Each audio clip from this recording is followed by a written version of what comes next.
Prada adalah suatu merek produk mode fashion dari Italia yang secara khusus membuat barang-barang mewah. Prada didirikan di Milan oleh Mario Prada dan kemudian mulai menyebar ke seluruh Eropa, Amerika, bahkan dunia. Rumah mode Prada didirikan pada tahun 1913 di Milan dengan produk berupa barang-barang dari kulit. Mario Prada memang menciptakan produk kulit yang mewah untuk kalangan kaya dan berpengaruh. Awalnya Prada hanya memiliki 2 buah butik di kota Milan yang menjual tas, sepatu, dan koper kulit. Koper Prada yang ada saat itu terbuat dari kulit walrus yang berat dan sulit dipakai untuk perjalanan udara. Oleh karena itu, Prada mulai beralih membuat koper yang ringan terbuat dari bahan kayu, kristal, dan kulit terang. Di tahun 1977, dirinya bertemu dengan seorang pebisnis barang kulit Italia bernama Patrizio Bertelli yang kemudian bergabung dengan perusahaan Prada. Sejak bergabungnya Patrizio Bertelli, perusahaan Prada tidak lagi mengimpor bahan baku dari Inggris. Tak lama kemudian, Lucia, cucunya Mario Prada, dan Patrizio menikah. Pada tahun 1978, Mario menyerahkan bisnisnya kepada Lucia Prada. Walaupun Lucia Prada tidak memiliki latar belakang pendidikan mode, tetapi dia bersama suaminya berhasil mengembangkan dan memperluas bisnis Prada. Patrizio Bertelli mengambil alih manajemen Prada, sementara Lucia berkonsentrasi pada desain dan membuat tampilan baru Prada. Lucia sempat mengeluarkan beberapa koleksi terbaru seperti ransel tahan air hitam dari nilon, namun tidak banyak berpengaruh. Popularitas dan penjualan Prada mulai berkembang pesat pada tahun 1989 ketika Lucia membuat koleksi pret-a-porter yang elegan, terbuat dari kain mewah, memiliki warna dasar, dan desain sederhana dengan garis-garis yang bersih. Mulai tahun 1994, koleksi pria dikenalkan di butik-butik Prada dan cukup membuat kenaikan omset perusahaan mencapai $210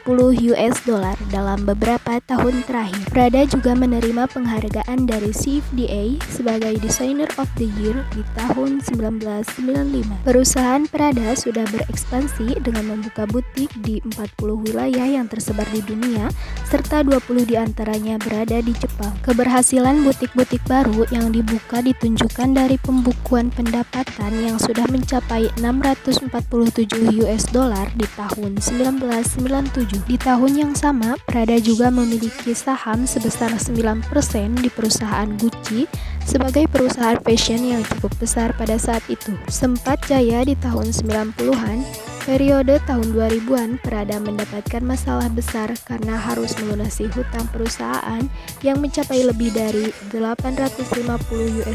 CEO memutar otak untuk membantu meredakan utang tersebut dengan menjual lotion selama 30 hari dengan harga per bijinya sebesar $100. Lotion tersebut diproduksi berkat kerjasama perusahaan dengan Azzedine Alaïa sebagai owner produk perawatan kulit. Patrizio Bertelli juga merencanakan investasi saham sebesar 30% di Bursa Saham Milan pada tahun 2001. Sayangnya, penawaran tersebut harus melambat akibat adanya penurunan pengeluaran barang mewah di Amerika Serikat dan Jepang. Sehingga, dengan sangat terpaksa di penghujung 2001, Prada harus menjual 25,5% sahamnya ke LVMH. Di tahun 2014, Prada juga pernah mendapatkan investigasi jaksa Italia atas kasus penghindaran pajak setelah perusahaan tidak mengumumkan pendapatan yang tidak dikenakan pajak. Para petinggi perusahaan termasuk Lucia, Patrizio, dan Marco selaku akuntan pun menghadapi penyidikan dengan kooperatif. Prada dituntut atas dugaan penghindaran pajak senilai 400 juta pound sterling. Masalah tersebut berakhir penyelesaian dengan pembayaran sebesar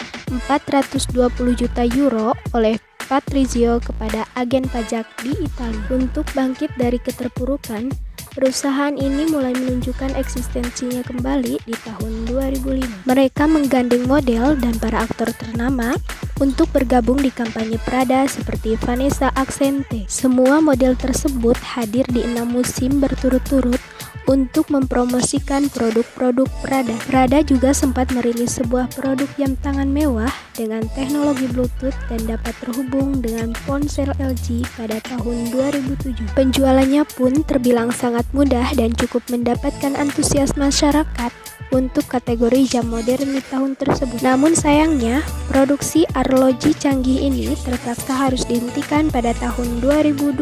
September 2017, Prada diumumkan oleh Squadron Yacht Royal New Zealand sebagai sponsor Challenge Selection Series dalam Piala Amerika 2021 mendatang menggantikan Louis Vuitton. Tidak mudah bagi seorang Miuccia untuk melanjutkan tongkat estafet perusahaan Prada dari keluarganya, mengingat dirinya bukanlah pengamat tata busana karena lebih fokus dengan dunia aktivis dan diskusi politik sebelum bergabung di perusahaan ini. Apalagi, kegagalan demi kegagalan dan gunjingan dari publik sempat diterima Prada, namun tak menyurutkan brand ini untuk tetap eksis di pasar mode fashion kelas dunia. Sejarah Prada membuktikan bahwa dirinya bisa bertahan di tengah persaingan sengit pasar fashion kelas dunia.